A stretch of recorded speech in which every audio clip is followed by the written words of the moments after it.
மணி 6 மணி கடை திறந்து சொன்னா இப்படி 10 மணிக்கு வந்து கடை திறந்துட்டு இருக்க. இங்க பாருடா, கஸ்டமர் எல்லாம் வெயிட் பண்ணிட்டு இருக்காங்க. அறிவட்டவனே. யோ, நைட்டு 1 மணி 2 மணி கடையை பூட்டிட்டு காலையில 6 மணி கடையை திறக்க சொன்னா எவன் வந்து கடையை திறப்பான்? உங்க ஒப்பனா வந்து கடையை திறப்பான். அண்ணா பார்சல். பார்சலா? டேய், உனக்கு கடைக்கு வர கஸ்டமரோட பார்சல் கொண்டு வர கஸ்டமர் தான் அதிகமாகறாங்க. என்னத்த ஆர்டர் பண்ணி தொலைஞ்சா? யோ, நான் எதையும் ஆர்டர் பண்ணலையா? அவன் எதையுமே ஆர்டர் பண்ணலாம்ல. நீ என்னத்தடா கொண்டு வந்த? யோ ஃப்ரீயா? ஃப்ரீயானா இங்க யாரும் இல்ல, நீ கிளம்பு. யோ ஓசிக்கு வந்திருக்கியா? ஓசியா? கொண்டாங்க.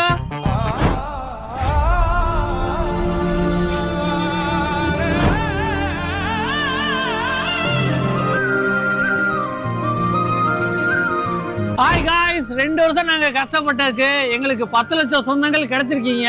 இது